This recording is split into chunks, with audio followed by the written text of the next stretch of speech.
from a perspective now that I am presenting what is going on there. And of course, I'm not on the ground, so it's drafting in all the various data coming in from the various different houses and sources.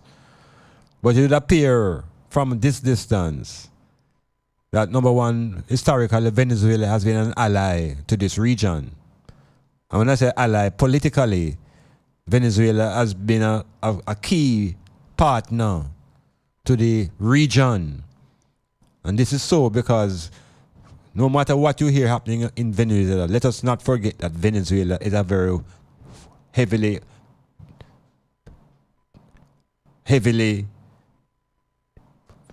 wealthy, deep country when it comes to oil. So oil is always a factor. And oil is what the powers who are in the world need. It is oil why the Americans get into themselves involved in the Iraq and Iran is oil. Venezuela represents oil. Oil represents wealth, and oil can lead to a certain level of self-reliance as a country. Now, from that perspective now, we have to recall and realize now the politics of Venezuela. And we can just go, we can move beyond this leadership, who is Maduro, into the previous leadership, which is a man called Hugo Chavez. And Chavez was one of the biggest thorns in the side of the United States. Hugo Chavez. Hugo Chavez went to the United Nations and he had to speak after Bush. And when he go up into the throne to talk, he must carry incense and frankincense and start burning it because the devil was here. So this is the type of animosity that the United States have for Venezuela. And not only the animosity is deep, it is so deep politically because Chavez was a deep and a close ally to Fidel Castro. So there's a political alliance that we need to be aware of when we look into what is happening in Venezuela and who Venezuela represents. So the legacy of socialism has been a strong force in Venezuela on the passing of Chavez.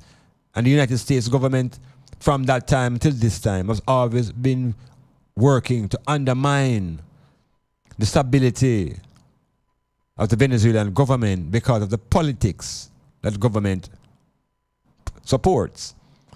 Now, the media, ABC and BBC and some of these other stations may not really want to connect these dots now, because that doesn't serve the narrative that they are presenting. This is a very important term for people to know. What is a narrative? Who is presenting the narrative? Narrative meaning story. Who's presenting the narrative and to who will benefit from the way the narrative is presented. So we see a country now that has a history politically of what you call socialism, wherein the resources of the country are really returned in many ways in social programs to the citizens of the country. But those policies now are contradictory to what North America and Uncle Sam is all about. Diametrically opposed is Uncle Sam with his idea of capitalism and free, what he called free enterprise. But within that capitalist free enterprise structure, there is racism. And it is racism that keeps the wealth amongst the white people. So a lot of persons will be opposing countries that are not democratic. But in the democratic societies, it is being exposed that racism is a highly functional way for these democracies to work. And the resources of the democracies are directed to individual persons. So we look around the world now and we see that there seems to be the idea that wherever there are these rich oil countries, the leadership must be a dictatorship. Right, the media presents this argument here. Every time a country rises up in oil and is about to become self-reliant, the Western world starts calling the leadership there dictators. So we look at Libya and look at Gaddafi. Gaddafi was called a dictator. But Gaddafi was using the resources to free the people from electricity bill and to upgrade the social life of the people. But the Western Uncle Sam media not into that. Them into making money. And making money has no limitations. It doesn't matter how many bodies die if the money is made. So we have to see where the narrative is coming from. We have to see who's benefiting from presenting the narrative in a certain way.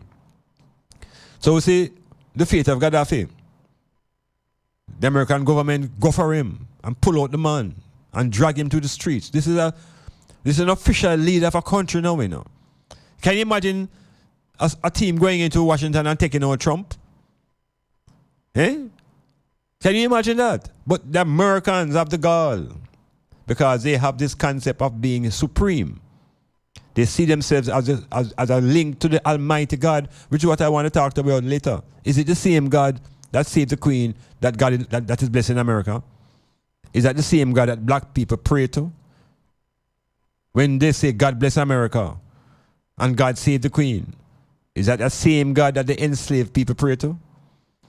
So we have to check everything. We have to check the big brother who calls himself the police in the north. And his activity around the world. Not just in the Caribbean and what they call Latin America, but also in Africa.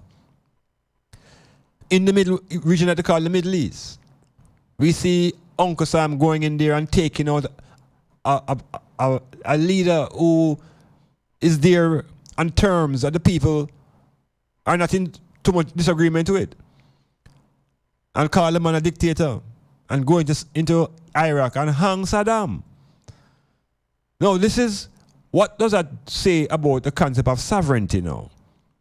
Is it might that defines sovereignty? Because we hear that sovereignty is something that all countries have.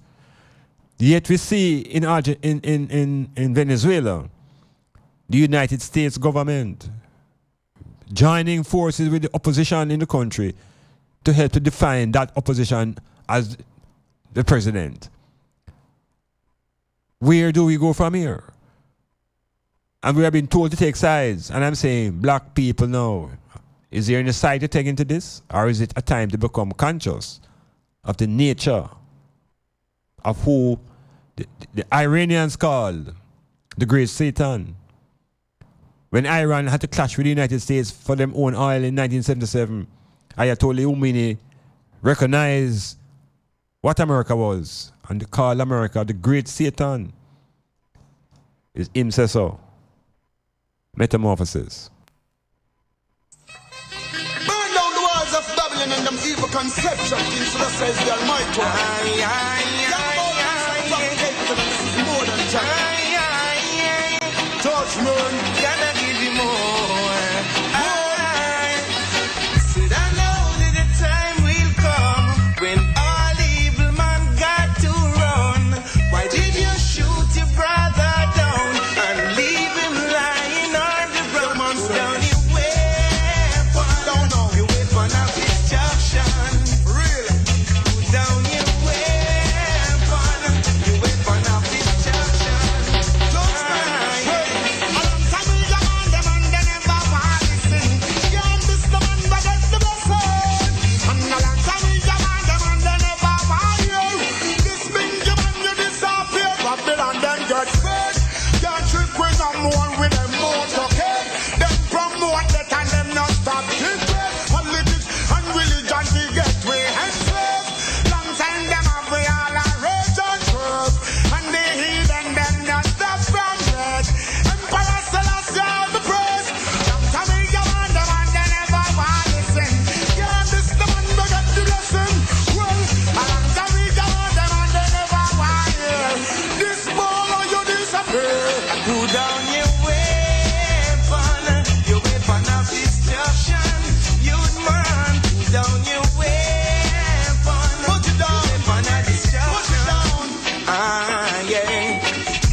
Weapons of destruction.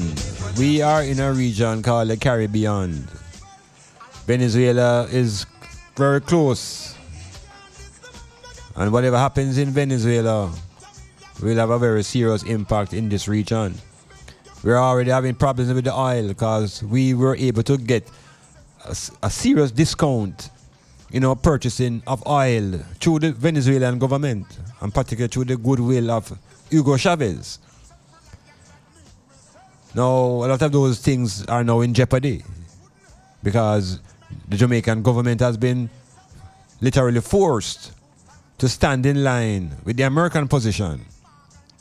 And the American position is that the government of Maduro is illegitimate. This is a government now that the people really put in power now, you know. And why is this dangerous? Because the leadership, the president leadership, has the backing of the army. Now, once the political power party have the backing of the army, they are there because the army is the ultimate force. If the army turns against the political party, you know, so it's all over. But in this case, just like we can use Jamaica, because we use Jamaica as the example, as a sample, wherein we have our two parties here, and if we have a deadlock and things going get a kind of way, and the army must step in, any side the army support is that side will be in power, whether the army support the opposition or the present government. Well, in Venezuela, the army backs the government. The United States now is backing the opposition and is actually sending millions of dollars into the country to already feed an opposition to war against the ruling party. Well, here's the thing now. The ruling party doesn't stand alone. The ruling party has the backing of China, of Russia, of Syria, of Iran, of Turkey, of the countries that are really anti-Trump to the highest level. And these countries have united and are now in the corner and backing the Venezuelans. So the potential here now is for a major proxy war. Because if the United States know that Trump is no longer facing the shutdown, I think he will now turn his attention to Venezuela.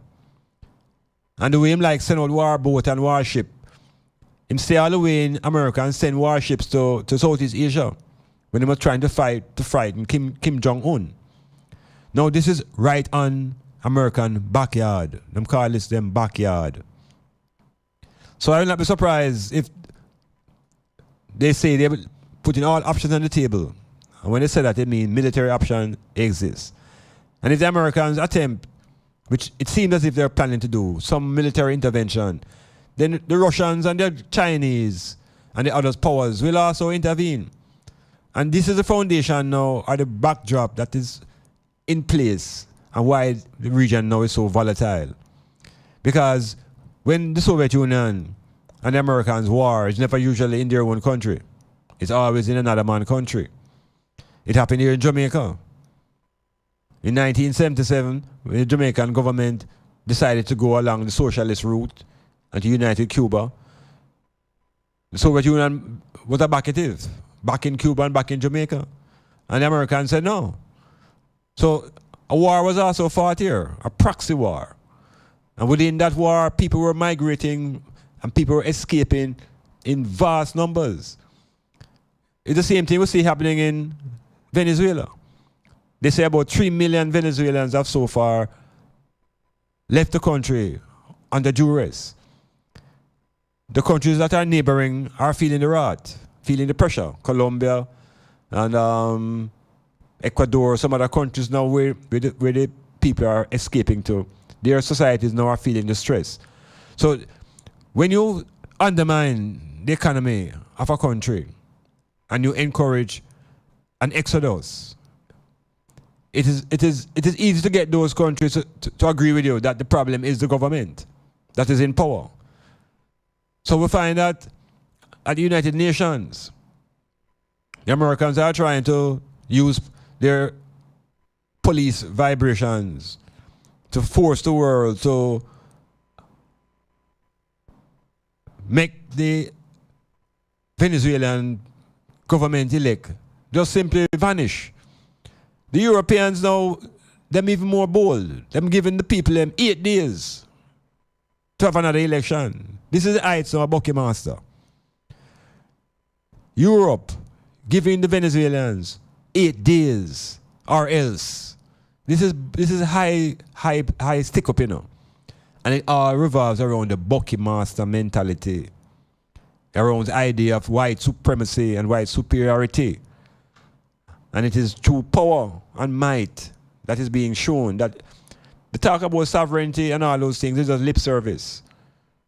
Because ultimately, it is the might and power of the military and your economics that gives you strength. The Chinaman has achieved that. So Europe can't fiddle with the Chinaman. He has his military might, he has his space technology, he has his army, he has his money. What is black people doing within this dispensation?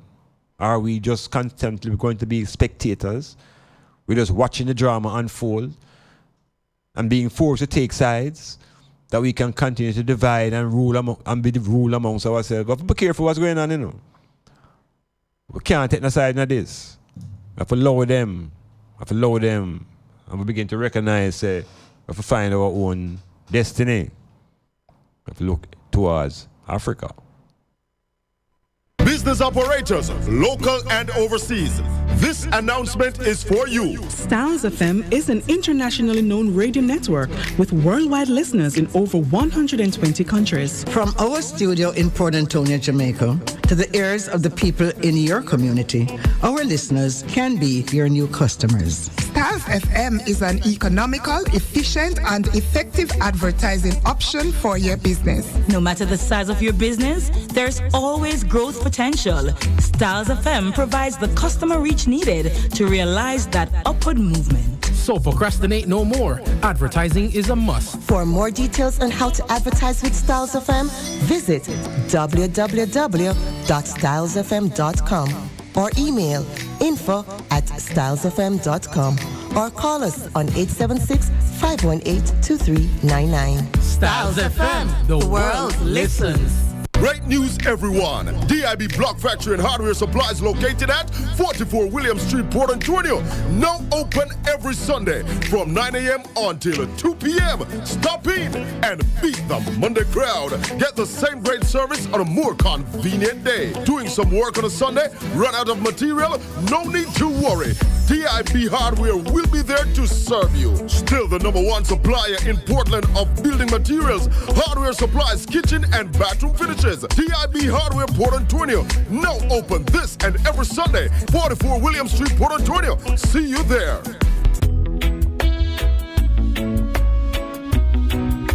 For the best quality in sound reinforcement and backlining, Native Audio. We have professional engineers with over 20 years of experience. So call us and we'll take care of your parties, wedding receptions, barbecues, conferences, and small stage shows. Crystal clear sound, Native Audio. Our prices are the best. Call us at 871-5212. That's 871-5212. Native Audio. We make your events audible. Clifford Guest House, sponsor of Metamorphosis on Monday nights from 9 p.m. to 12 midnight with Dr. Iman Blak. Located at 15 Queen Street, Port Antonio, that's Titchfield Hill. They offer accommodations for up to 1 month. Call them at 285-0610 for more information.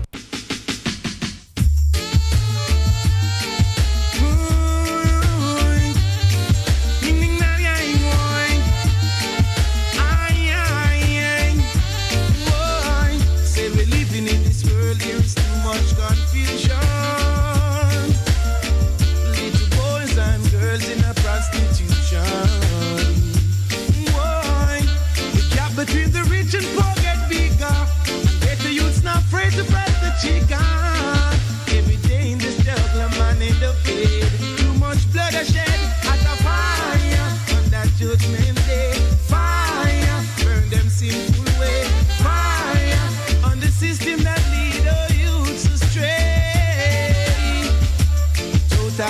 control they wanna have over we. Oh, do the abolish slavery. Prison cells in the world overloaded. Every day another man get deported.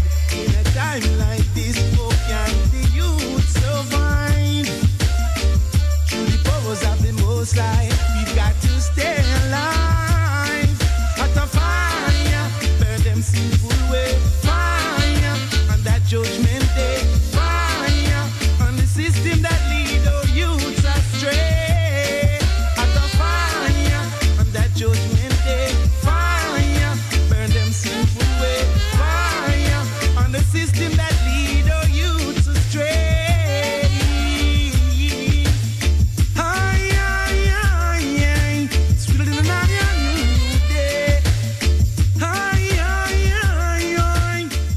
Metamorphosis continuing, looking into the events that are unfolding in a region that is politically defined by powers that are coming out of the north.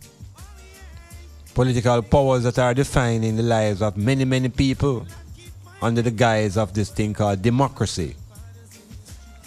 And in this concept of democracy now, we are supposed to bow to this political process, wherein ultimately the ultimate sign of a democracy they claim is the ability to vote.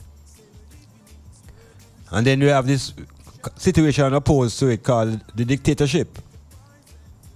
But it's apparent that within the dictatorship, the priorities are different than in the democracy. Because within the dictatorship, we see that there's an emphasis on what we call basic needs, like shelter, food, medicine, education, and clothing. Those seem to be basic within what these Western white men media calling dictatorships. And we can use as an example Cuba. Cuba was always being identified as a dictatorship, and Fidel Castro was a dictator. An impression is that a dictator is an evil person. So they're able to link up the idea of evil with the dictator. And by in a converse way, they seem to attach goodness to the president of a democracy. But within the whole reality of living, we see where within a place like Cuba, housing is guaranteed. There's no guarantee of housing in a democracy. That's why you have so many people living in and freezing and dying on the streets in America. So they're trying to show that one is of a higher quality, but we have to stop and think for ourselves now. So within the democracy, we have shelter, we have homeless people. And imagine homeless people in the deep north. I saw a very brutal picture of two bodies frozen to death on the streets of Chicago. Yeah, brutality. But all of this is within the democracy. Within the dictatorship and the society that the dictators are in charge of. We see where the people have access to medicine. And we see where Cuba actually, at a state where the Cubans could export doctors globally. They could even export soldiers into Africa to fight liberation struggles for black people. And they call these leaders dictators. And so we are conditioned to have an animosity and a hatred towards the concept of a dictator. But within the concept of dictators now, there's also the notion of a benevolent dictator. And dictator don't mean evil. But there's the benevolent dictator. I would say that Gaddafi and Fidel are examples of benevolent dictators, because it is the society that benefit. The poor, the homeless, there are those, the health, shelter, education, foundations. Those are basics. But when you go into these democracies with these votings and politicians and these parties that are right wing and left wing, it's pure depression, insanity, terrorism, whole heap of violence. So where is the quality that we should aspire for now in these democracies? So if we begin to stop and think for ourselves, Cuba was demonized and still feeling the effects of an American war of economics against the island. Why? Because Uncle Sam have this ideology that whatever Uncle Sam says, so shall it be. And no nation must contradict what Uncle Sam say, because Uncle Sam is the power. But nations rise and nations fall. And within the falling of Uncle Sam, it is demonstrated by the shutdown and the decline in the morality and the divide and where America is really heading. So, I don't want one feeling away, because it's not a matter of either or either. There's also neither. And Uncle Sam is asking you to take a side, and you must take a side. And I'm saying, black people now, black people, we must come out of that game and stop this taking sides and begin to organize yourself. Realize that Uncle Sam don't care about black people. He doesn't care about him own white folks. Because they're paying collateral damage.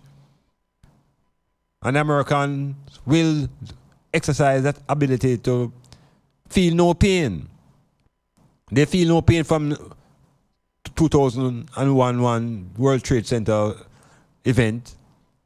They saw that as necessary collateral to unite their country. The Venezuelans, like the Jamaicans in 1970s, are a society that is under siege. And the Americans have a thing that them call regime change. And they have been exercising that thing all around the world, changing regimes, going around usurping powers and bringing in who them think is them puppet to organize, to have the control over the region. Well, this one on our doorsteps is more volatile than ever, because it's not just America alone with them bully talk. They have a formidable force representing in China, in Russia, in Iran, in Turkey, in Mexico, in Cuba. Jamaica could not afford to join the ranks of the Russians and the Cubans, because the bills are being paid by Uncle Sam. Metamorphosis.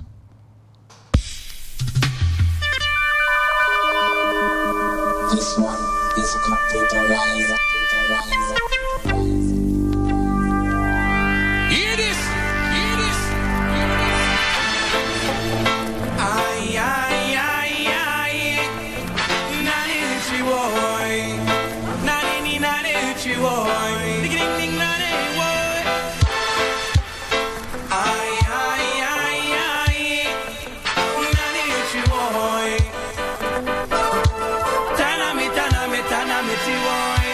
Last night I dreamt of Susanna, just like I had never gone. I knew the song, a young girl with eyes like a desert. It all seemed like yesterday, not far away. Tropical, the island breeze, all of nature wild and free. This is where I long to be, La Isla Bonita. And when the samba play, the sun will set so high, ring through my ears and sting my eye. The Spanish lullaby, the Spanish lullaby.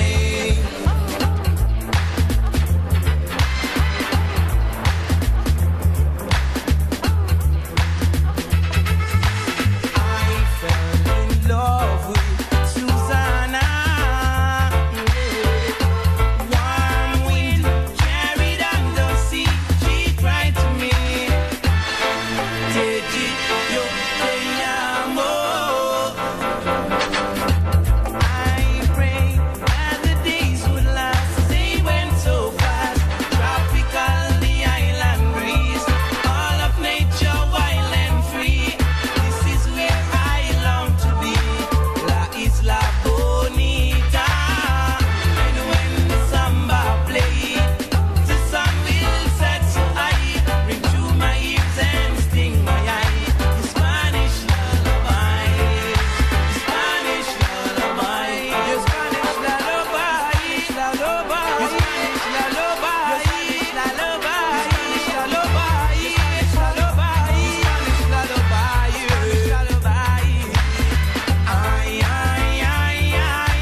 looking into some things now that's happening around the region, international politics. It's not enough to stay in Jamaica and just wait for our local stations to regurgitate what them hear from the foreign stations and then leave it at that. And I must begin to put our own thoughts and think through these things.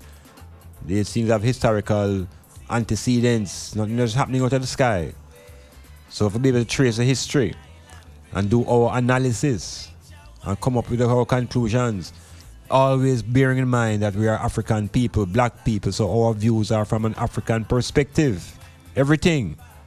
How does it benefit I and I? Every time we ask a question, how does that benefit black people?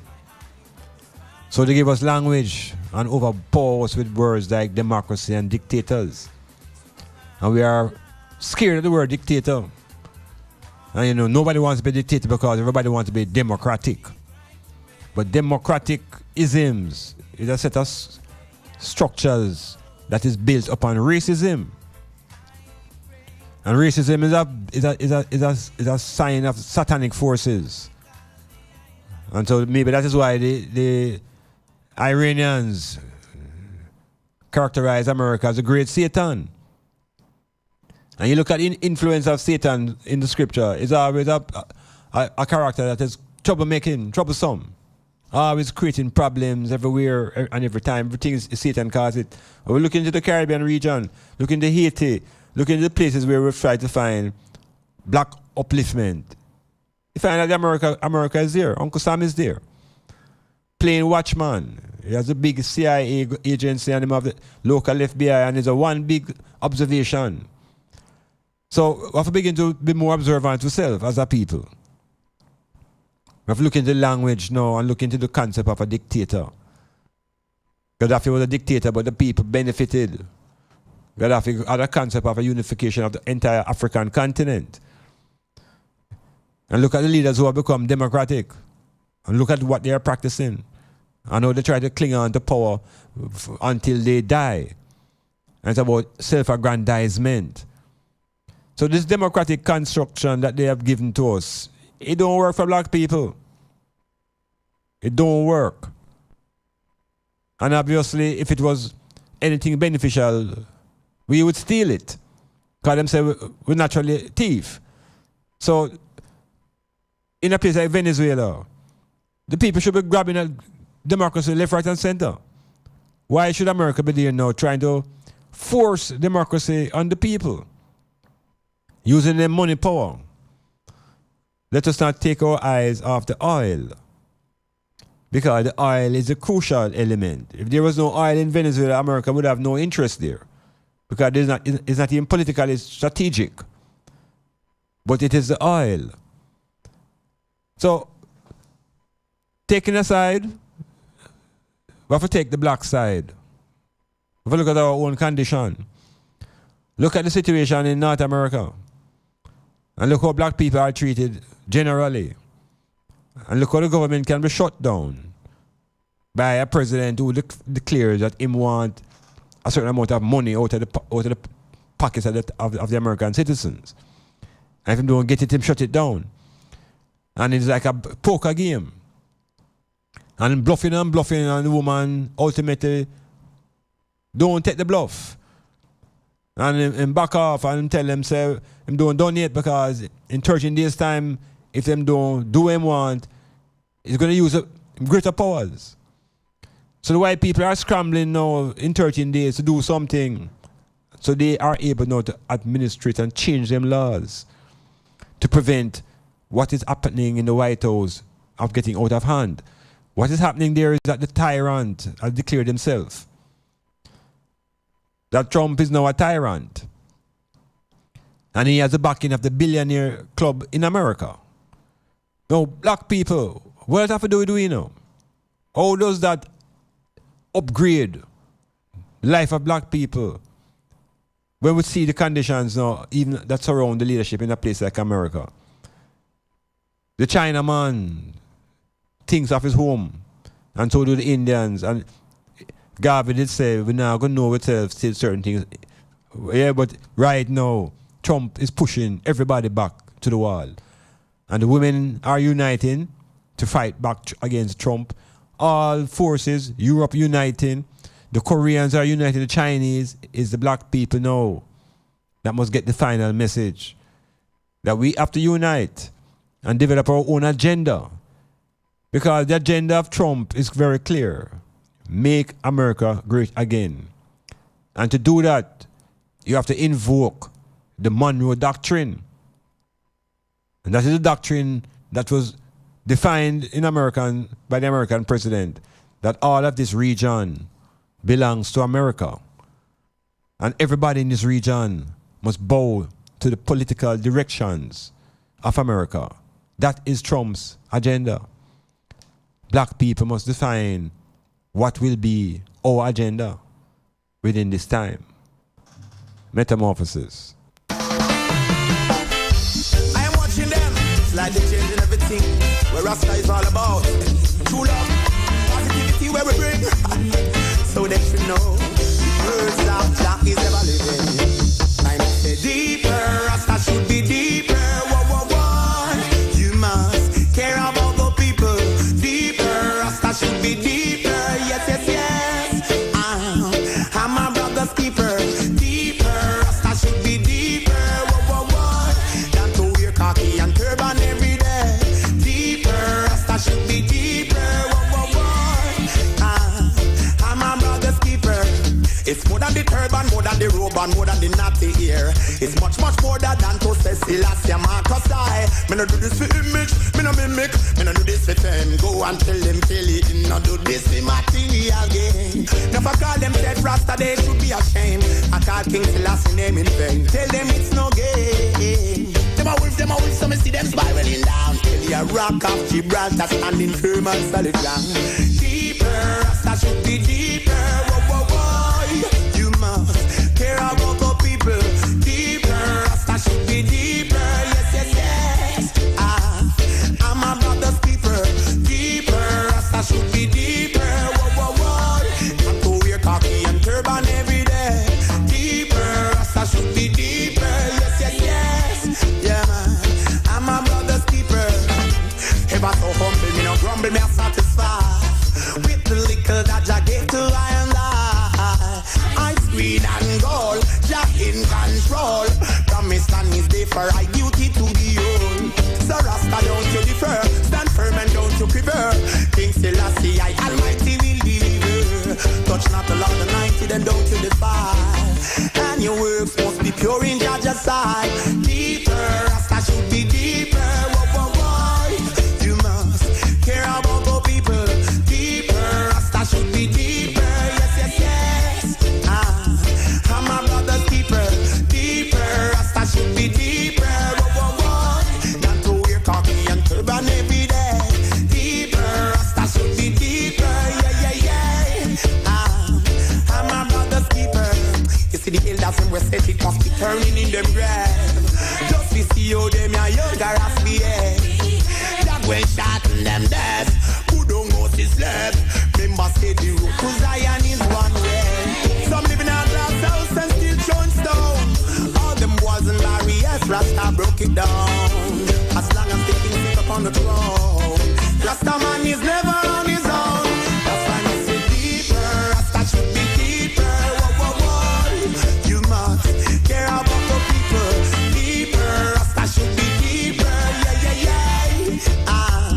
I'm my brother's keeper.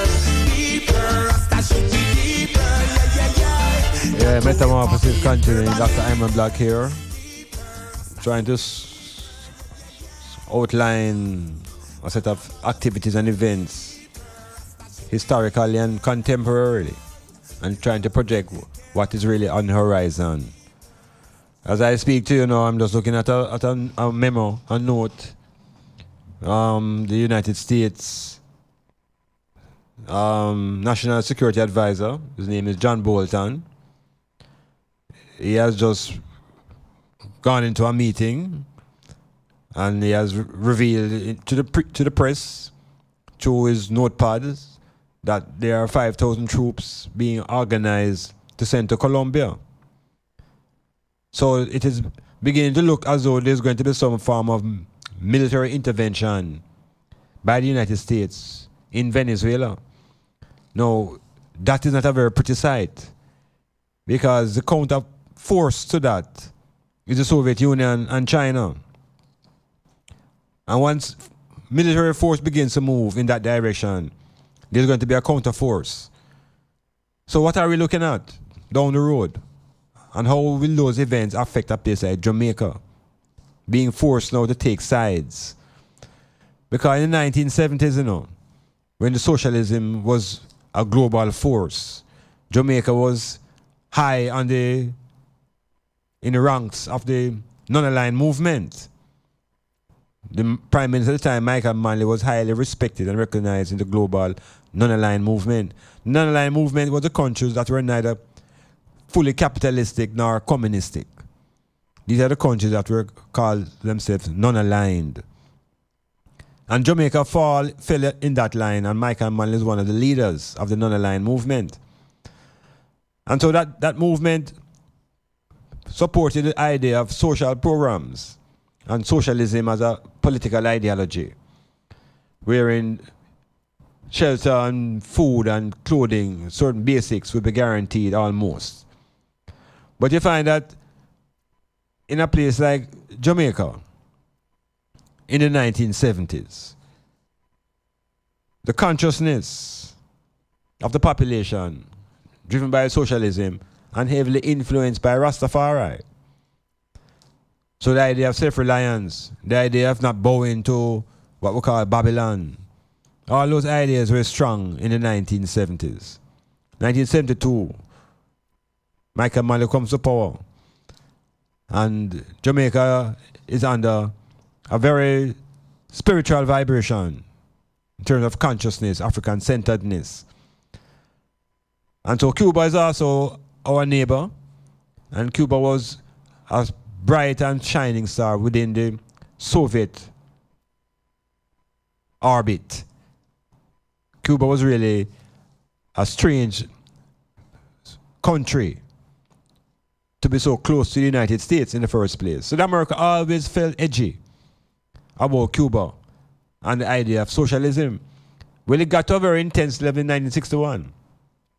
There's an event called the Bay of Pigs, when the Soviet Union now, because of them connections with Cuba, they tried to set up some type of systems of defense, military systems in Cuba, and the Americans resent it.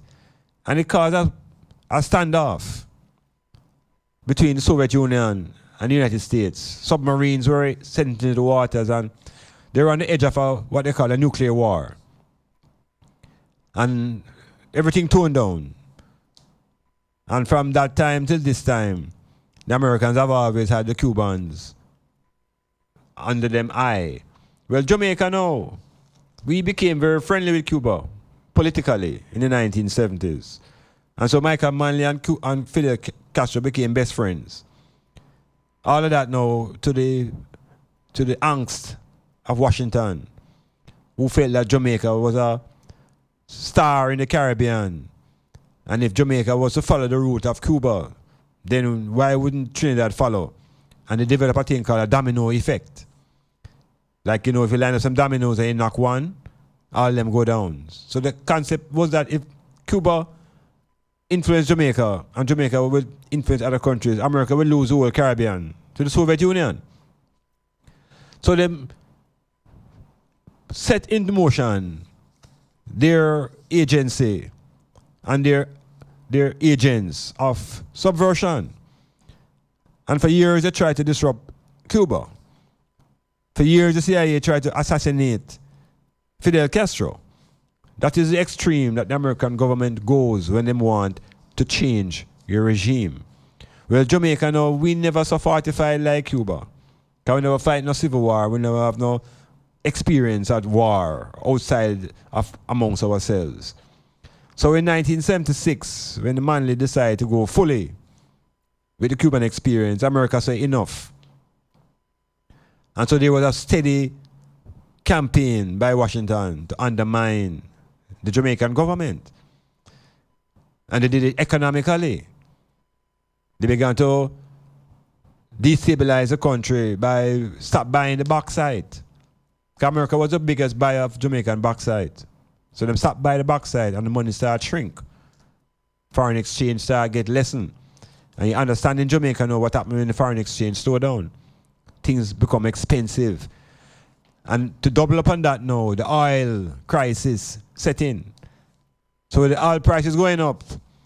And the American government intervening with the issues here politically. Guns were brought into the country. Heavy ammunition now. Because Jamaica became a proxy. It became a battleground between the United States and them capitalism and the Soviet Union and them socialism right here in Jamaica. And there was an exodus from 1977 and families were destroyed. Up to today, Jamaica, in my opinion, has not recovered from that trauma. The Jamaicans didn't run all about the place. Everybody really went to America.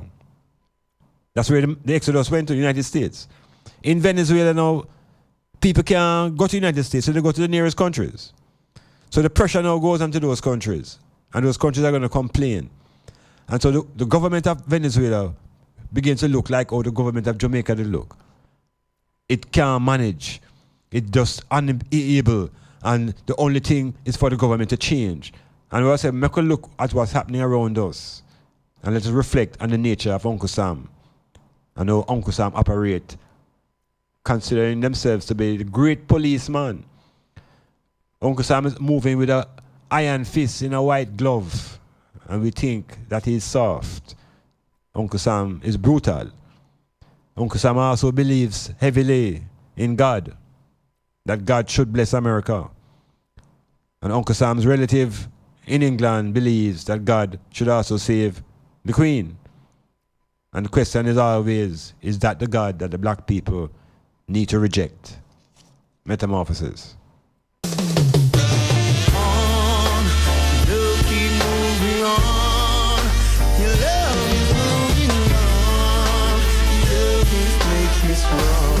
Oh yeah, take this love and receive.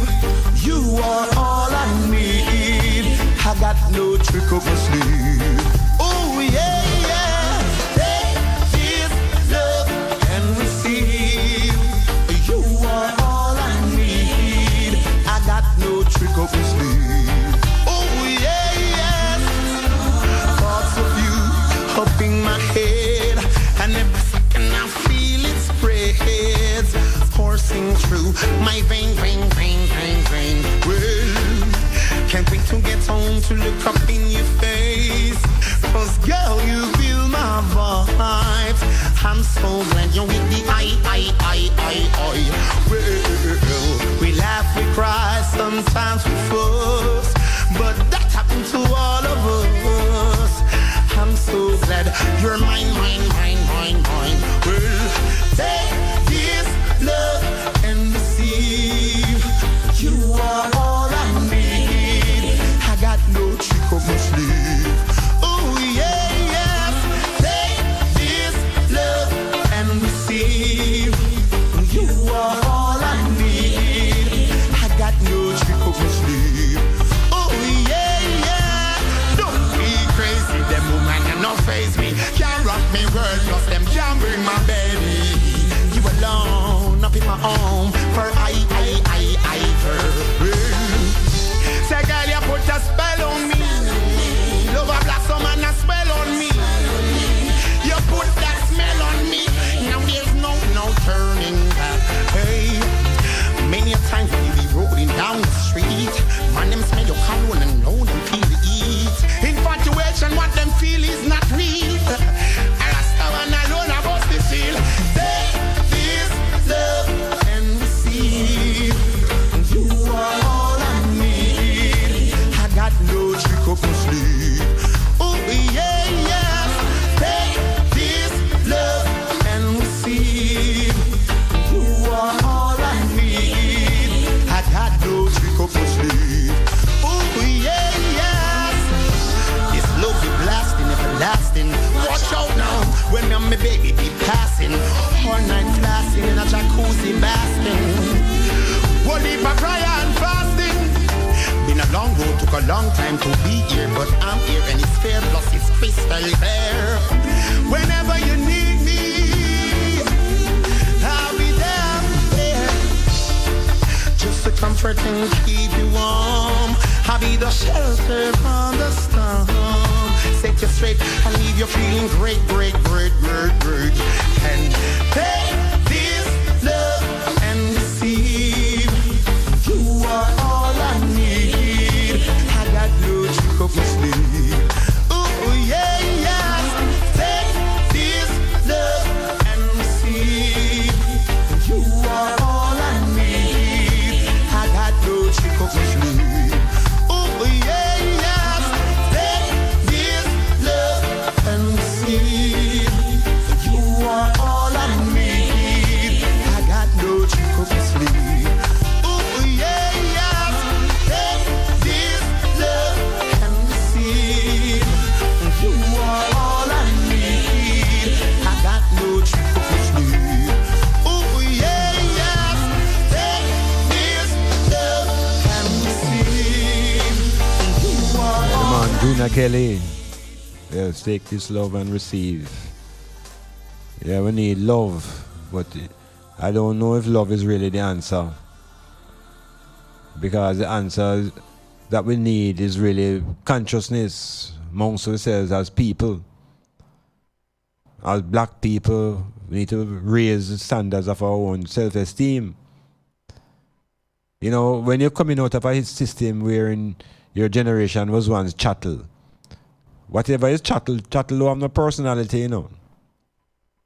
Whatever is chattel has no personality. So we have a way to go to reconstruct and rebuild what is the essence of our structure, our person. What is our person? Chattel don't have any nation either, you know. So people who view themselves as coming from a chattel condition and psychologically don't change are really persons without any nationality, no nation, they don't belong to nothing, they must dead it. So within the whole spectrum of the political global struggle, where's the I as a black person, black woman, black man, where you stand in this global drama being unfolded? Because it's very evident, you know, that the United States and England are in the final stages of an empire that is collapsing. And this empire now is not coming from a recent experience, you know. This empire that I speak of really is an empire that is coming from the days of the Romans. And the Romans now, we have to know the history. It's the Romans that actually bring Egyptian empire to a closure.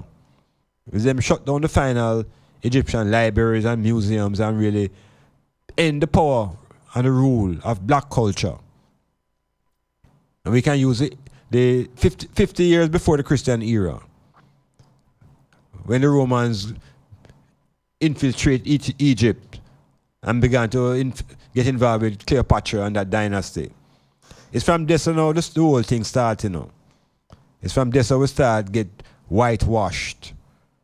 We start becoming brainwashed with white imagery. And from that point in time, we've been losing our sense of identity. So we have to reconfigure who we is in this time. We are here struggling in identities, calling ourselves Democrats and Republicans. That don't have any value in America. Because those are just two other tribes established to control the United States. In the same way we have JLP and PNP, constructed and run and dominated by the wealthy. So in America, the wealthy now we call them the oligarchs. OLIGARCH. And Donald Trump is a symbol of the oligarchy. And so the whole ideology behind those white folks in making America great again is really returning black people to slavery. Because the greatest times that they know is when the blacks were under the greatest submission. So if you're going to stay in America and be part of America being great again, it means you are returning to a condition that we have been trying to escape from for the last 200 years. Enslavement. And it happens economically. In America, it happens through the penal system. It happened through the court system.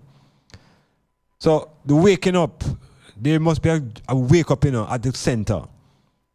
And in the Caribbean and the periphery is one thing, but to say at the center, where the black people them really have a certain amount of access to wealth and power, is North America. And it's the North American black people now must realize that they are not Americans. They are living on North American continent, but they are not Americans. The Americans will be defined not even as the indigenous people, because the continent itself was given that name. What it was named before, I don't know. But who is called Americans are the people who come on the Puritan, people who land at Plymouth Rock. That is the genesis of what is called American, and it's white Anglo-Saxon Protestants. It's Caucasian people. Everybody else who come after them call themselves immigrants and call themselves builders. All the other these forces are not Caucasian people. So always know this. And that is the essence of the United States. So when black people are there for 200 years and going onwards, and you realize what's going on, it's time to look beyond the land of North America. It's time to look into your heritage.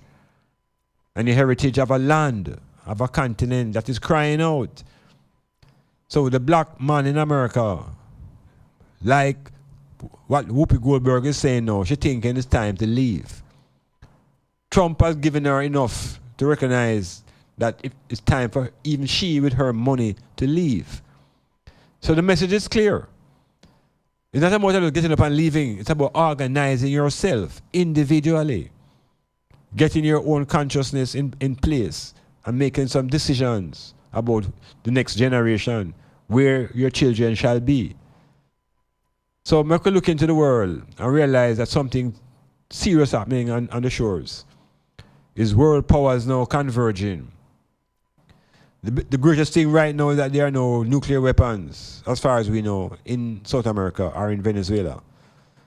But there is two forces that represent nuclear arsenals in the world: the United States and the Soviet Union and China. And there's going to be no backing off. And who is going to feel the wrath of this? It's the poor people of Venezuela. So, will Jamaica take refugees from Venezuela? What will happen when the crisis intensifies? When the Haitians try to come here, we run them. Will we run the Venezuelans? Or we think that the Haitians are more demonic? We have some decisions to make, and they have to be dealt with in a very conscious way. This government will be tested, and we have to see really where the alliance really rests. Is it strictly with Uncle Sam, or is it with the majority of the people? Metamorphosis.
Yeah, the solutions that I am looking into now, and the questions that I am posing, where and how is it that Uncle Sam and Auntie May, Auntie Teresa, where do these countries get them power from? The power that them can actually go into another country and define who is the president and who is not the president. We have a situation where the United States president has decided to recognize the opposition leader in Venezuela, a brother named Guaido. So Trump has decided to recognize opposition leader as the country's interim president. And he has said that all options are on the table. When asked if the US was prepared to intervene militarily. All right. So here it is now, the greatest democracy in the world, with the biggest military power in the Western world, as far as, well, within our region, great power. The president is recognizing the opposition leader. So it's like the president, it's like Trump get up and here said, well, we're having a problem down here with our parties because one man crossed the floor and even now and we can't break the deadlock. And Trump just get up and say, well, you know something? I recognize the opposition leader now as the Prime Minister of Jamaica. Yes, and therefore the leader who the country had elected is now illegal. This is really what the man is doing, you know. This is what America is doing. They are getting into the people in the country and defining now that the opposition leader is now the president. And they are sending millions of dollars now to finance this president that they define. So I'm saying to the IDM now listening, black people in general, where and how does America get this power to invade another country that has this democratically elected leader, that has this constitution that it is abiding by? How does the United States get England and France to be aligned up with this decision? In the 1930s, you know, when the Italians went into Ethiopia, you know, Haile Selassie had to go to the United Nations, you know, and him tell them, say, watch me now, this is a very dangerous precedent, you know, because if you turn your back on this, then all weak nations will be victims to greater nations. And the League of Nations didn't pay any attention. And of course, you know what happened after that? Great war set up in Europe. We have to watch that precedent that is being set again now. Because what is happening now is unprecedented. Unprecedented. So it's setting a tone for things that can happen in other places. What then should be the reaction be? I will just sit and let the bully take over. Where does the bully get the power from? So we hear about might, and we hear about divinities, and we hear about prayer, and we hear about all of these forces now that are greater than man. So what is it that Africans can call upon now to support ourselves that is greater than man? We're going to go to the God talk? Is it that we're going to have to depend now on God to help us in these conditions? If that is the condition now, we have to recognize that God is also helping the British. And God also bless America. And God save the Queen. So we, after people now, have to stop and even check deeper into our own cosmic thinking. What is it that is able to transform ourselves out of the condition that we are in? In other words, how can we achieve power? How can we achieve power? And power now is not just at the political level first. Power begins at the individual. How does an individual get power in and himself? How do you get the power of consciousness? Because it is consciousness that is the power that allows you to be enabled. Consciousness allows you to do. How do we develop that consciousness? that we no longer become spectators, but begin to do collective activity with a vision, with a purpose. That's the direction we have to move into, because it is very obvious that the European American have their agenda. Black people, Africans, black people in the Western world need to have an agenda. And it can't be about making America great again. It's about making Africa great again. Metamorphosis.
Thirsty star.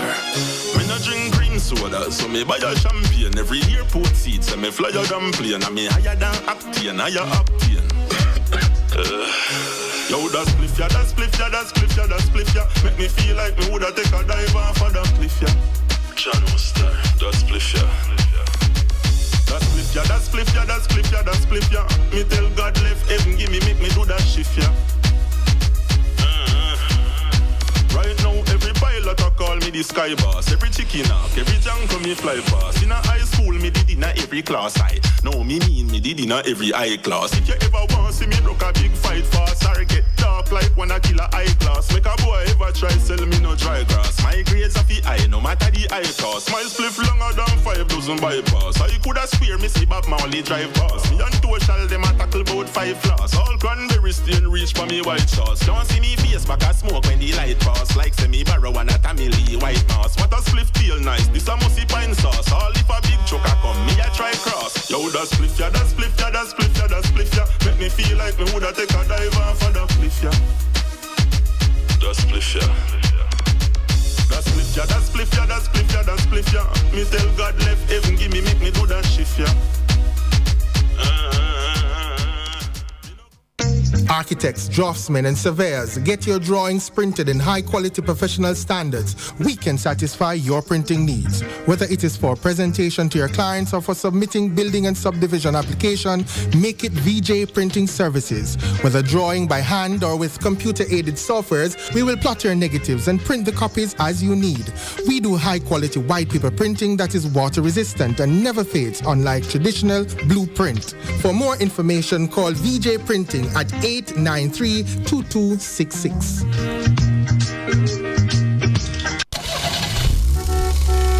For complete auto repairs and services, come to Akon Auto Technology, located at 33 Bumble Crescent, Port Antonio, Jamaica. We offer specialist services in wheel alignment and wheel balancing, brake drum and disc rotary servicing, state-of-the-art ultrasonic cleaning and testing of your fuel injectors. We also stock an assorted range of auto service parts, tires, and motorcraft batteries. If we don't have it, we will source it for you. Call us at 876-715-5205 or email akonautotech16@gmail.com. Akon Auto Technology, beyond the typical auto mechanic shop. Guess what? Stylzfm has a new business number for you to call, text, and now WhatsApp. 518-2399. To advertise your business and events, call, text, or WhatsApp us on 518-2399. 518-2399. Don't forget, 518-2399. Business operators, local and overseas. This announcement is for you. Stylzfm is an internationally known radio network with worldwide listeners in over 120 countries. From our studio in Port Antonio, Jamaica, to the ears of the people in your community, our listeners can be your new customers. Stylzfm is an economical, efficient, and effective advertising option for your business. No matter the size of your business, there's always growth potential. Stylzfm provides the customer reach needed to realize that upward movement. So procrastinate no more. Advertising is a must. For more details on how to advertise with Stylzfm, visit www.stylzfm.com or email info@stylzfm.com or call us on 876-518-2399. Stylzfm, the world listens. Clifford Guest House, sponsor of Metamorphosis on Monday nights from 9 p.m. to 12 midnight with Dr. Iman Blak. Located at 15 Queen Street, Port Antonio, that's Ditchfield Hill, they offer accommodations for up to 1 month. Call them at 285-0610 for more information.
Sounds of the wailing soul.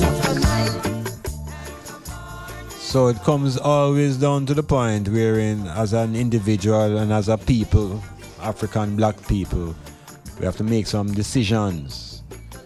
And sometimes those decisions must come from within our own experience rather than being guided by those who are exterior to us.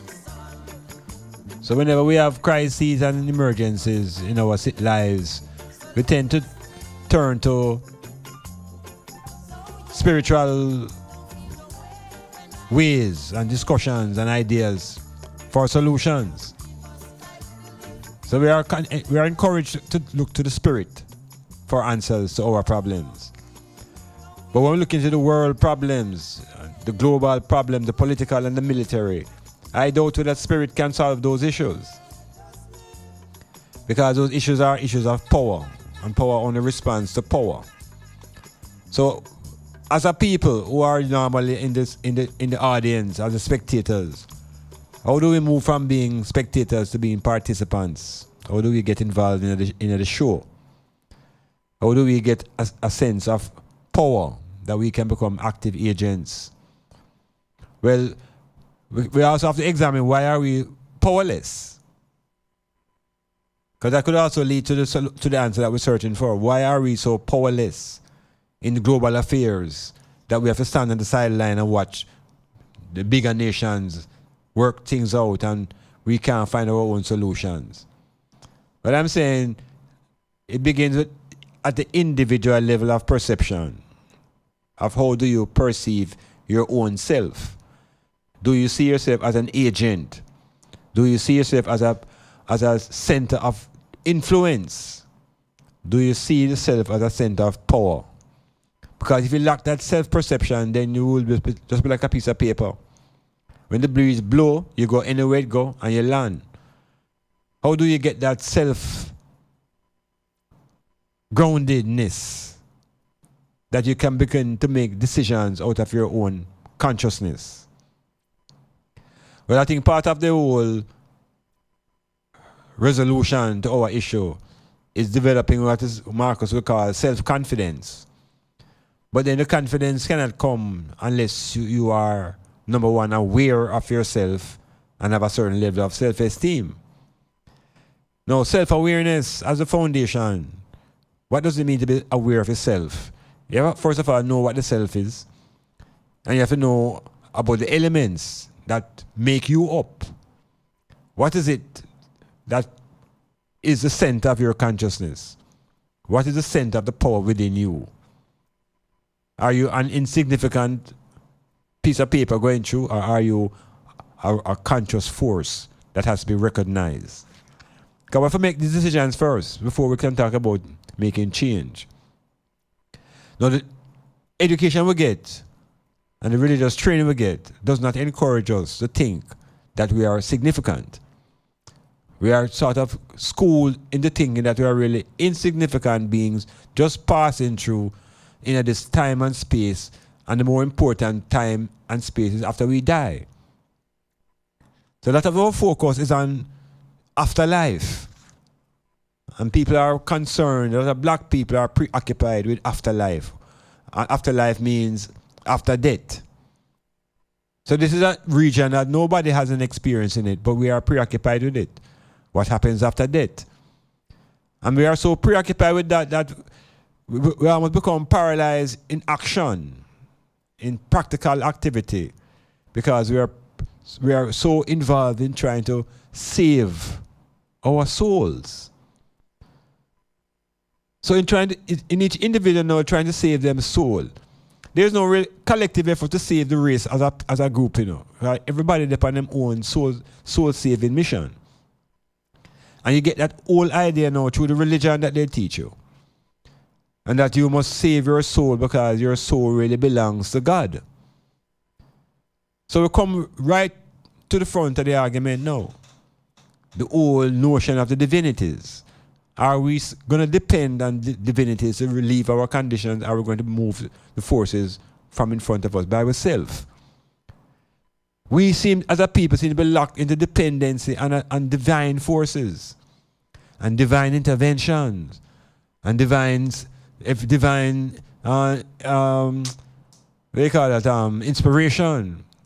And we're locked into this dependency on divinities. The Colombians and the Americans right now, and the Russians and the Chinese, not a divine argument about nothing, They matter about power, military might, political positions, economic structures. They mean to nothing spiritual and divine. But the black people, man, we into this divine thing. And we want to get close now to the divinity. And that's where we think we're going to find our solution. So I have to ask the question now, outwardly, is that from a little youth, I hear about the God of Israel. Yeah, from a little youth, I hear about the God of Israel. And the God of Moses. And the God of Noah. And I've been programmed to accept and believe that it is in this God that I will find my relief and salvation, and all the distress and the slavery and the racism will be wiped away when the intervention takes place by this divine God. Now, I see America and Uncle Sam going around the world creating havoc,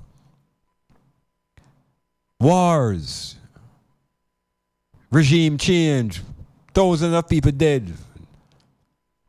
And I see these same people swearing allegiance to God. I see Trump's inauguration, and Trump put him hand on the Bible and swear to God to do all the things that them say I'm going to do. I think it's time we stop and start check now. Is there really only one God? Is there really only one God? And are the white man alone have a link to that one God? The British have a link to the God because the God saving for them queen. And the white American have a link to God because God blessing America. So while the black people were in the bottom of the slave ship, which God was protecting us? And which of the gods them should we be praying to? Because maybe the time come when we have to just let go all of them gods there and hold on for our prayers and begin to transform our prayers now into our own thinking that can become action. Because as I said earlier, I always hear about the God of Israel. But now I'm a big man and I hear about the struggle between the Israelis and the Palestinians. I have to ask, is that the same God? Do the God of Israel, is that the same God as the Palestinians? Yeah, I'm asking that. Is the God of Israel the God of the Palestinians? Because the Palestinians and the Israelis are at a death war. They are warring to the death. So maybe the God of Israel is not the God of the Palestinians. And perhaps, if we check it even further, maybe the God that saved the Queen and the God that blessed America is not the God that black people should be giving any regard to. Something needs to shift. Something in our brain, something in our psychology needs to shift to allow us to recognize that there's power within and that there's an even greater power at the collective level. But we have to get away from this God that we're under, brethren. We have to get away from this one supreme creator God construct and begin to examine the nature of nature. That nature is a multiplicity of forces. And there are perhaps just maybe several supreme gods. It's the black gods we need to link up with. The gods that defend the interests of black people. The gods that look out for the interests of black woman and child. That is the God we must begin to search for. Because it is obvious that the God of Israel and the God that saved the Queen and the God that blessed America is not the God that African people can call upon to protect themselves from white man oppression.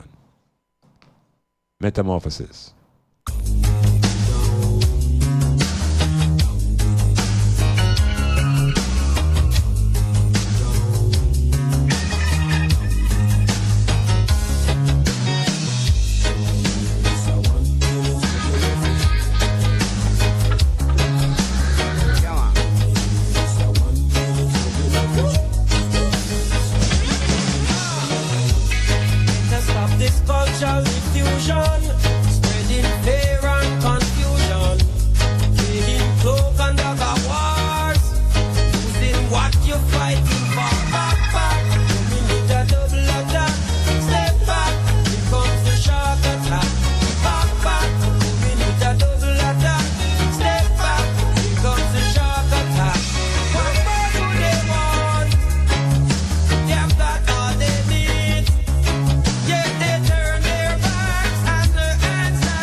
Yeah, you know, in 1977, the American president at the time was Jimmy Carter. Jimmy Carter was a peanut farmer. And in that period of time, the Soviet Union were the main arch rivals of the United States, USSR. Everything would be Russia versus America. The world was organized around that dichotomous struggle between the East and the West. Democracy and capitalism versus socialism and communism. Now, the order of the day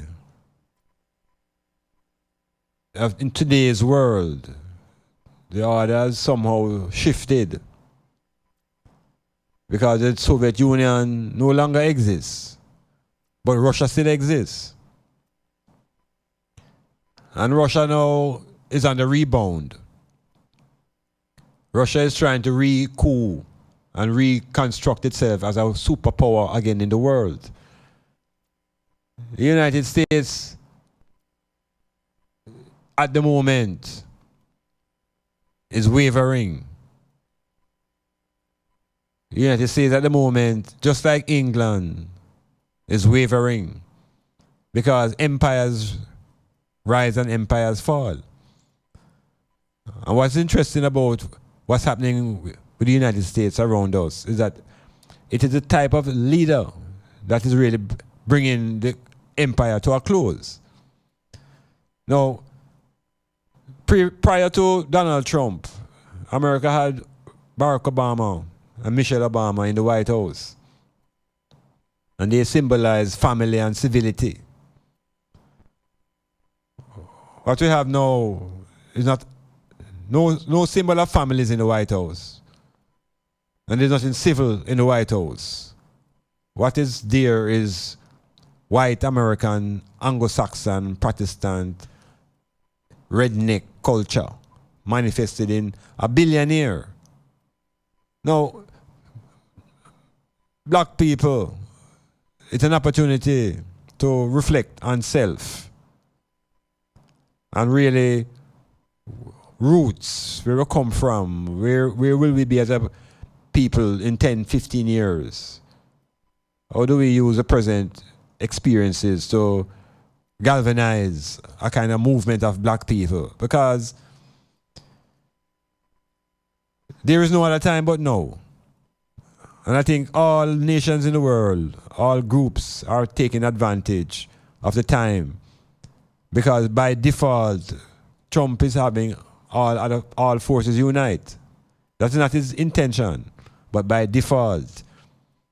So we ask the question now, how can black people use this opportunity to group up? And where should the vision be pointed? Because America doesn't really seem to be the place. Is it the Caribbean lands or is it the continent of Africa? If we begin to think outside of what they call the regular frame, because it's about survival and it's about economics, it's about power. So money becomes essential. And so once we talk about money and black people, we have to talk about the role of the church. And what can the church, or what should black people do with the resources that they give to churches? Should we redirect those resources into more economic adventures? It's time for a new type of examination, a new type of thinking. Because it's obvious that there is going to be a collision in this Caribbean region between the two powers now that really represent the world. The Americans and the Europeans on one side, the Russians and the oil people. I started to mention about Jimmy Carter because it was during Carter's regime that a third power emerged beyond the Russians and beyond the Americans. And the third power became the oil-producing countries. They call them OPEC. So Iran, Saudi Arabia, Iraq, Kuwait, that entire region of the world became prime real estate. Because in 1977, there was an uprising in Iran. And the Americans had put a man in government called the Shah. And the Shah was a puppet for the United States government. And that's how the United States were able to have access to the Iranian oil. Well, Iranian people rise up against the Shah and run him away. Of course, he found refuge in America. And in that chasing away of the Shah, the Iranians took control of their own oil reserves and run with the white man, white America and them. And from that time, 1977, the Americans swore on the Bible that they would never be held hostage by any other country over oil. And the Americans determined at that time that they needed a new strategic approach to deal with energy. And wherever there was energy, they would have to have a foothold at the energy sources. And so we see what happened in Iraq. And we see what happened with the tensions with Iran. Venezuela now doesn't have half the resource and the power of Iran. Venezuela is not able to even properly defend itself against a power like the United States. So America now is using all the bully tactics. And we have to begin to appeal now to moral consciousness. Really, Selassie could appeal to the morality of the international community. Countries like Jamaica, we have to begin to stand up and to defend the morality of the issue and begin to show some, what they call some balls and defend principles. Because the principle of sovereignty obviously is being violated by America. And if it can be violated there, America can come into Jamaica next week too and do the same thing. So we have to be careful and stand up and stand firm within this dispensation, because Uncle Sam is not an easy guy. And black people must realize that we have an identity, we have a consciousness, we have a history, and we have a land that is our own. So we could focus on towards grouping up consciously.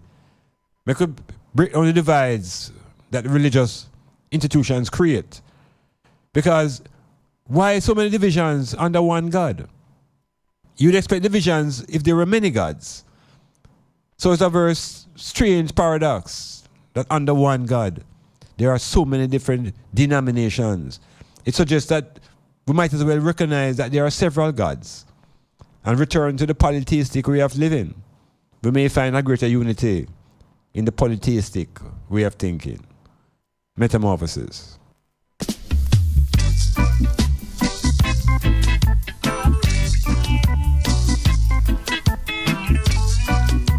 Why do we really need to have one and only one Supreme Creator God? Why only one Supreme Creator God?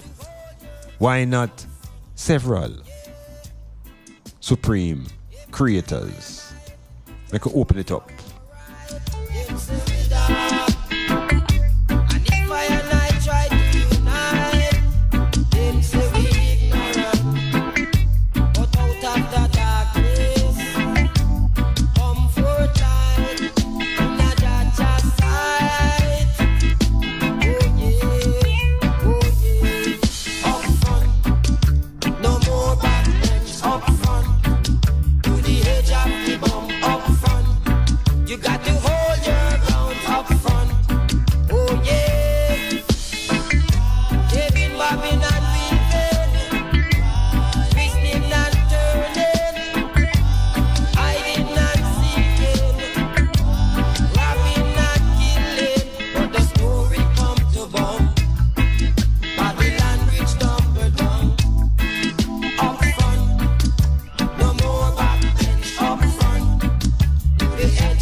I'm reading the WhatsApp from Shawnette S. Shawnette is saying that Jamaica believes in an out of many one people who want an eternal Father to bless our which land? Is it Africa or Europe or China? Or is it a blood-soaked Jamaica land riddled with corruptive elements? What is it that we really want the eternal Father to bless?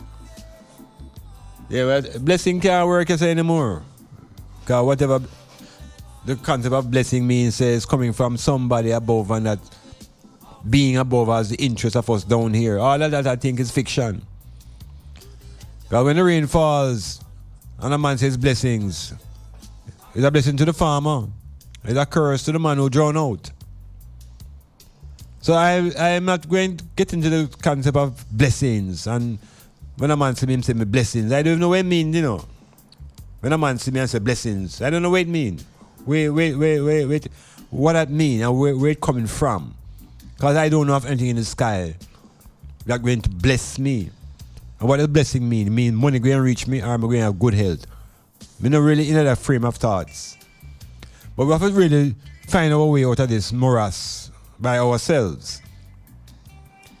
And it is easier to say it than to really get out, because unlearning is the most difficult process. When you went to school from a little child and you learn things that when you turn adult you hear say don't go so. It's not a very easy process, you get vexed. So even when it comes to religious education, a lot of us don't want to unlearn the religious program because it's hurtful and it's painful.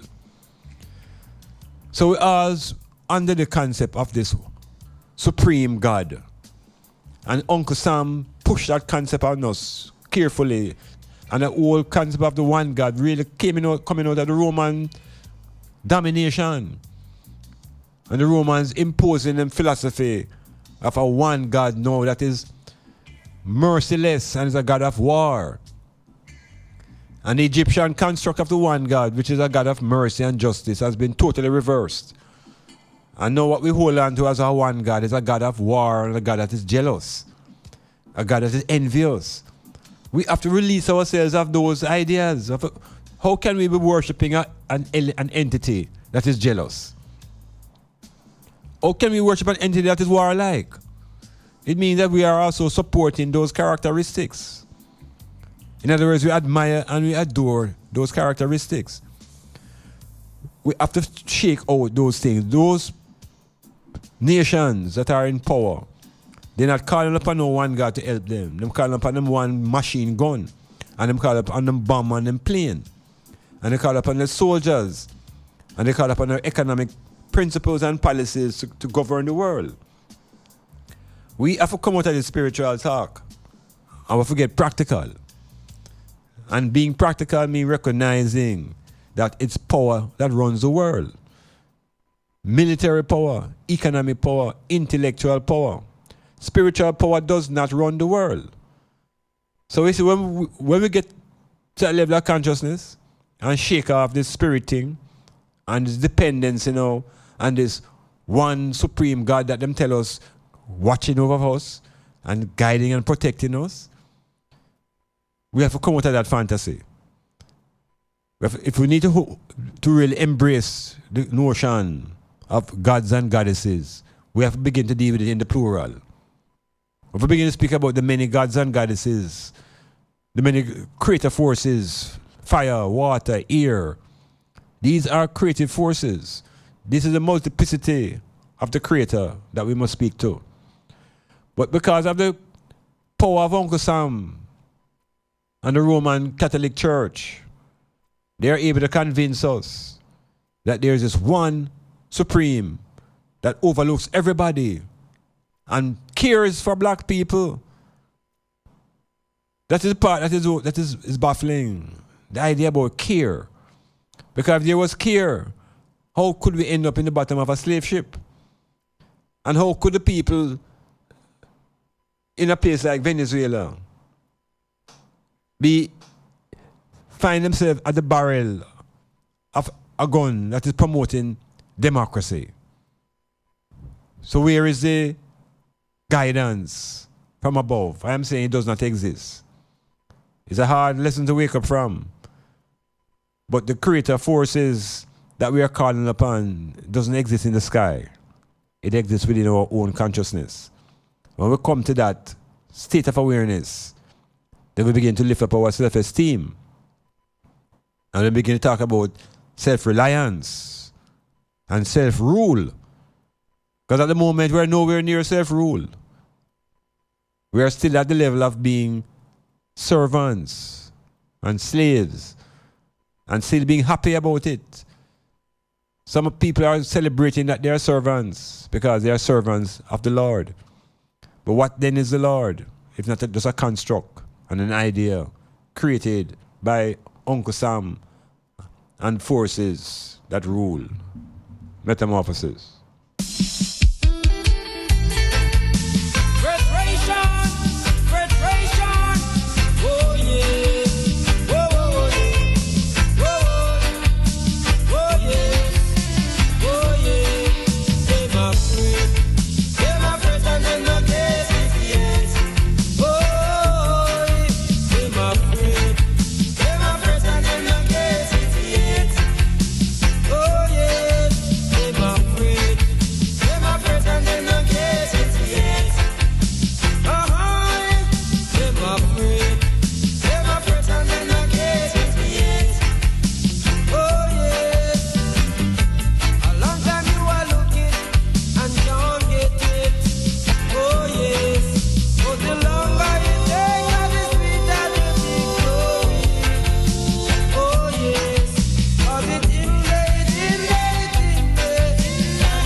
More sounds of the wailing souls.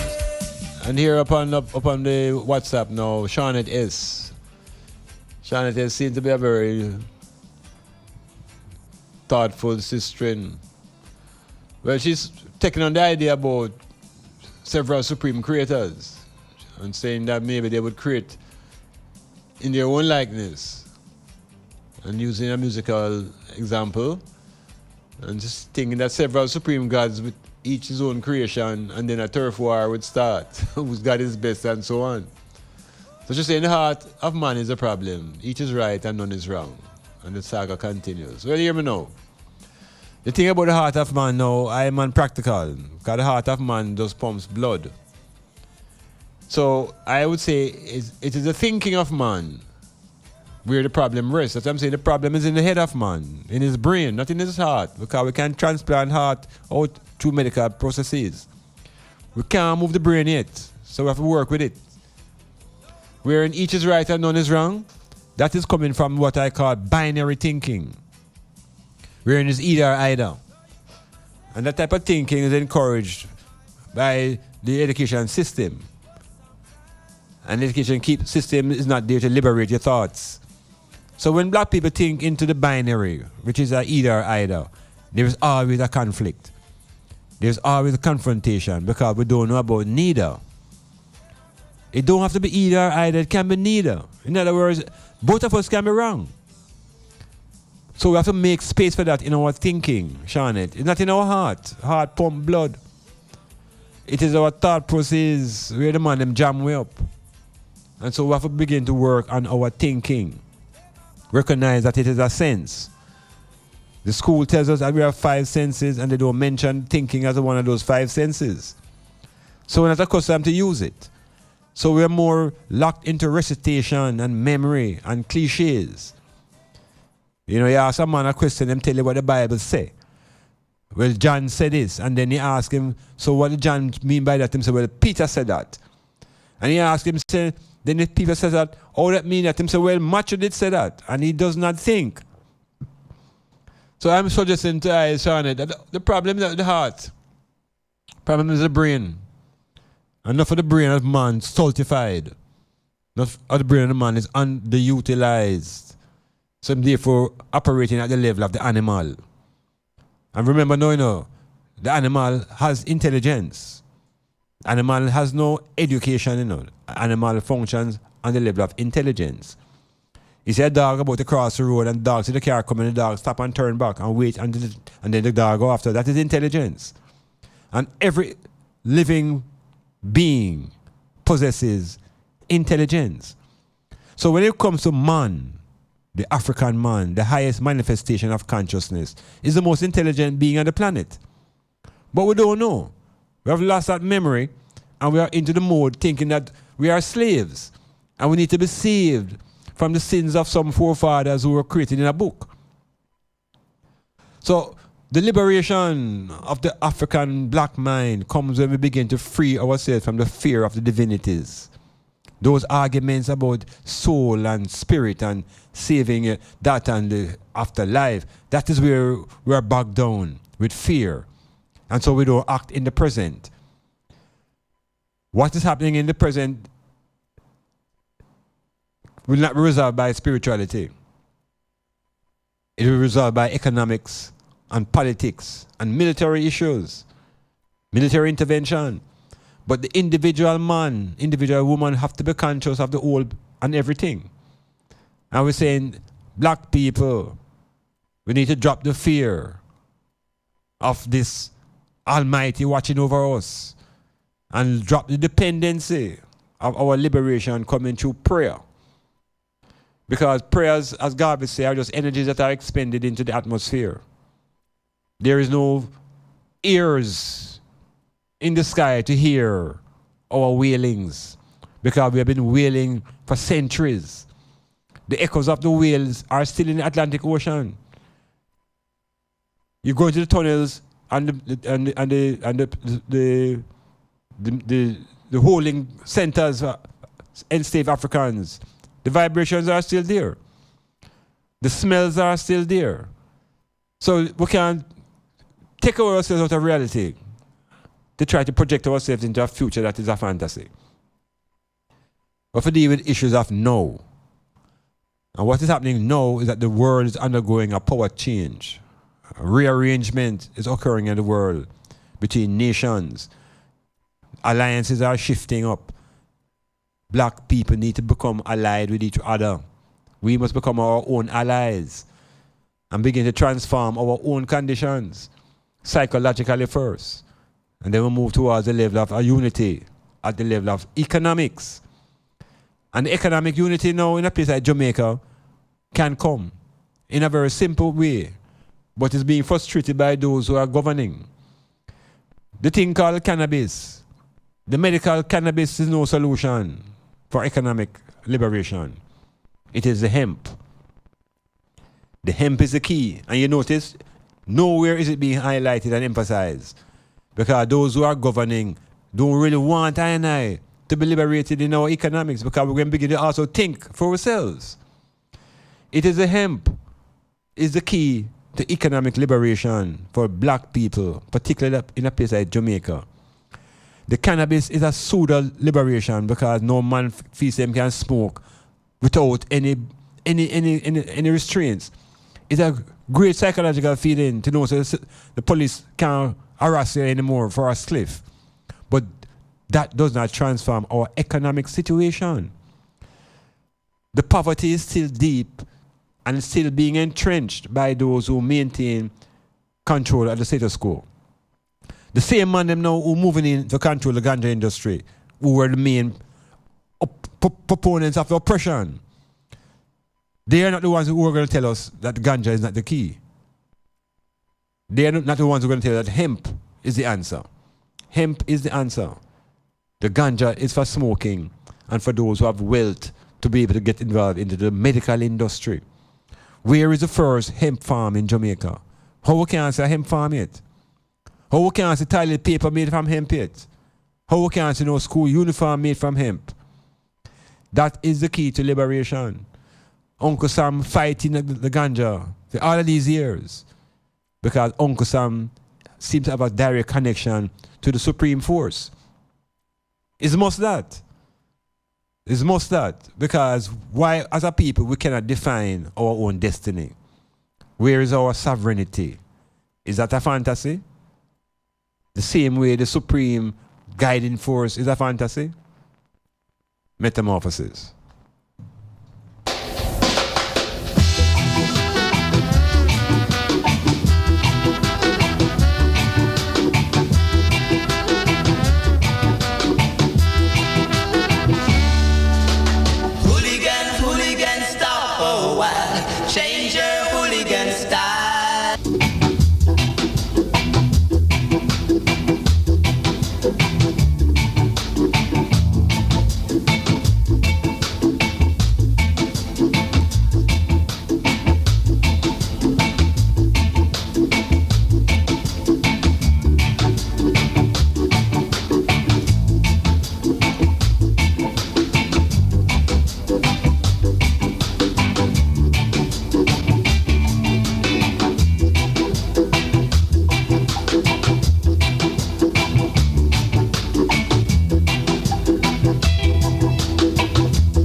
The reasoning continues on the WhatsApp.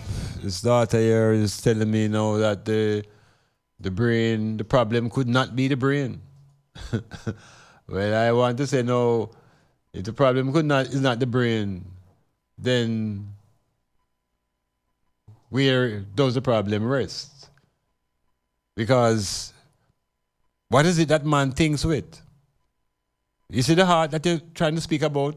The heart can be transplanted out of a man and put in another man. Heart transplant takes place. It is the brain that becomes the foundation. The brain is the anchor. We can't transplant no brain yet. So the brain is a crucial aspect of our being. And it's what we have to learn to use. One of the things we use the brain to do is to imagine. We also have the brain as the center of our intelligence. So the heart, as far as I know, pumps blood. And even the concept of emotions. I don't think you feel emotional in your heart, in your chest. It's all in the skin. That's where the feeling is generated from. And the thing about the brain, the way we have been trained to use the brain is not the most positive way. Because one of the things the brain must be able to do is transform and translate ideas into practical action. So you have to begin, first of all, to develop what you call your attention.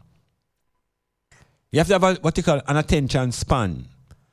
And we have a problem with that because people's attention span, they say, in most persons are very limited. In other words, they can only focus on attention for 10 seconds. And before you know it, they have to focus on something else.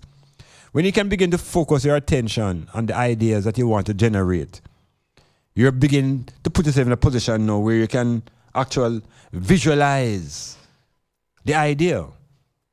And in that visualization is a very important process to bring in ideas into practicality. Because by visualizing it, you literally see it in your mental eye. You see it in your brain. And that assists you to move it from a visualization to an actualization. So you can actualize what you visualize, what you thought. These are brain processes. We have to learn to manipulate our brain. We have to learn to think and recognize logical thoughts. We have to know what are implications and how to follow implications and know whether they are the false or whether they are true. So I'm saying to my sister here, the problem is in the brain. How the brain is organized and how do we develop our own powers of thought? How do we generate brain waves? How do we interpret the environment? It's not the heart. It's the brain. It's the most crucial organ. But it's apparently the most underdeveloped organ in the black man. But that's not really true, you know.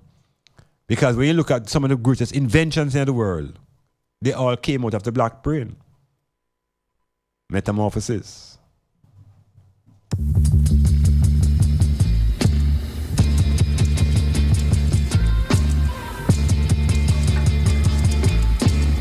The street light,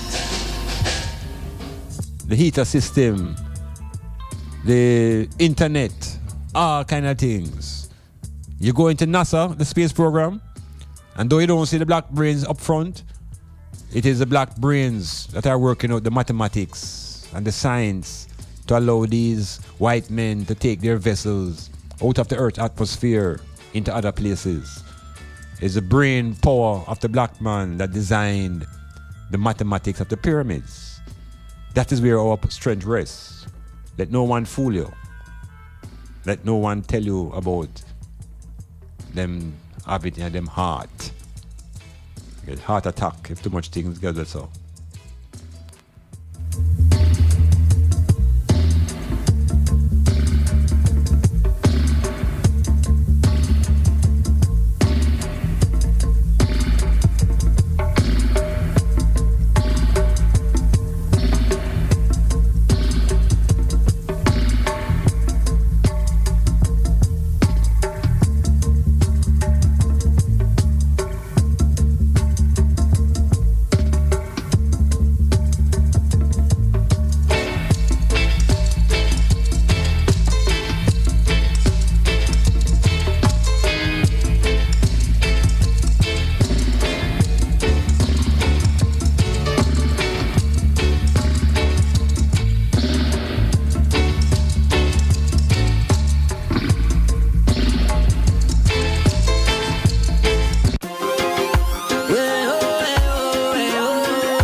The system of the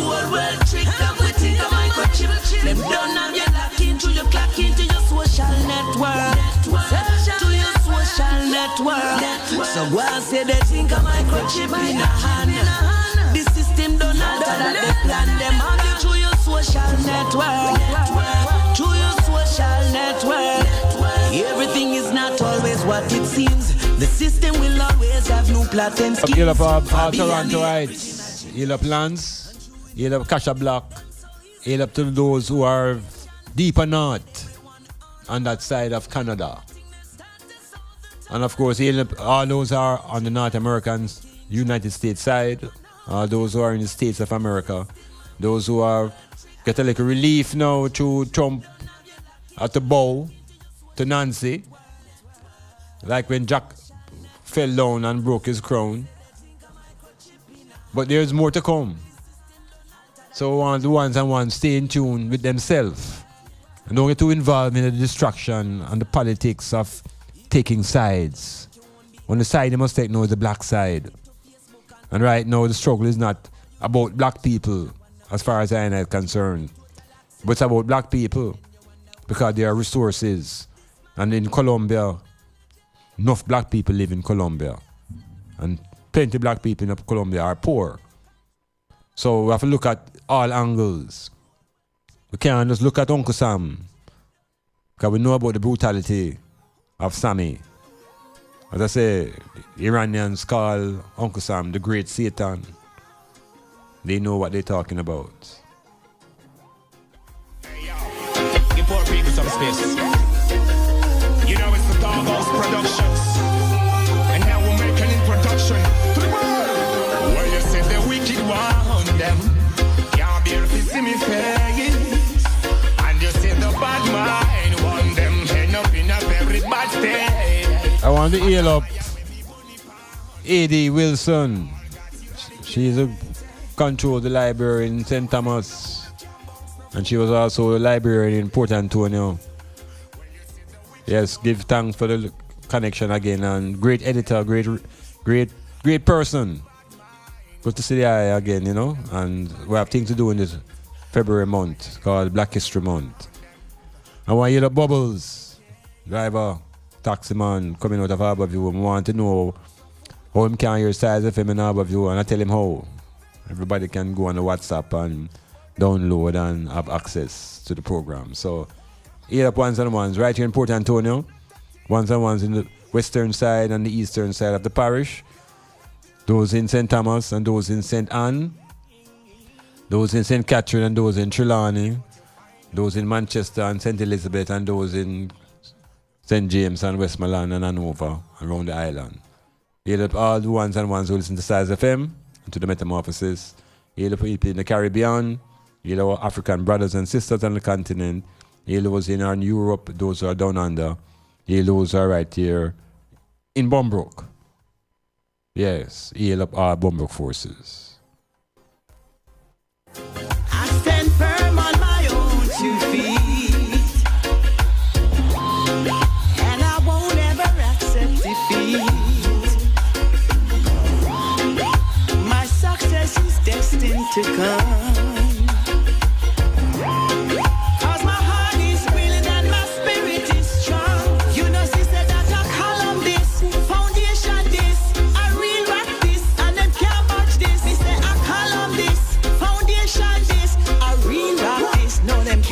It was a fool who built up on sand and not stone. Give thanks every day for the strength in my bones. Say I call up this foundation, this real rock.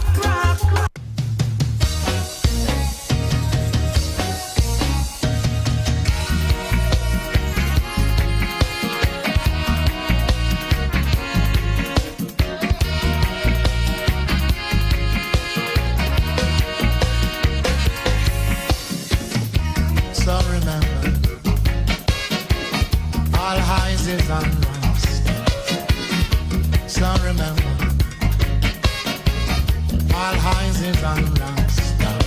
Let's move constructively. Be at the right place at the right time. Let's move constructively. Be at the right place at the right time. Let's move. Some little girls and boys in the rain. Sha la la la la. girls and boys in the ring. Sha-la-la-la-la. Want some understanding, deep understanding about Rasta. Rasta no fire burn Rasta. Rasta no hate Rasta. Rasta no fight Rasta. I love Rasta. I love Rasta.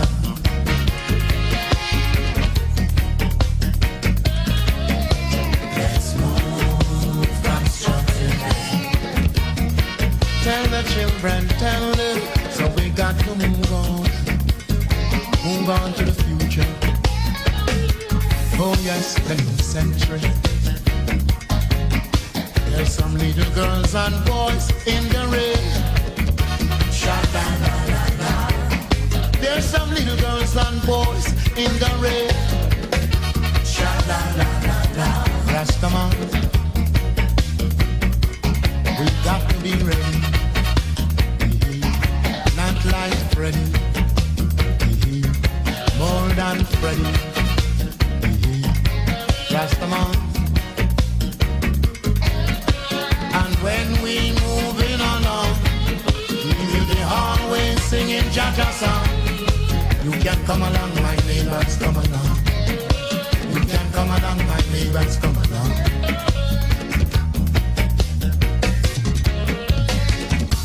Yes, Rasta. Yes, we're moving, we're moving too. Yes, we're grooving, we're grooving too.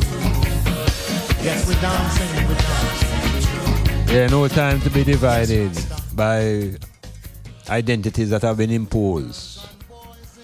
No time to be separated by imposed identities that are political or religious or even gender driven. We have to begin to unite around the concept of race. And though they try to tell you that there's only one race called the human race, long before the concept of humans came into the dictionary and the mind of the world, there was always the concept of man. Capital M, capital A, capital N. A race that actually, I would say, descended from the gods.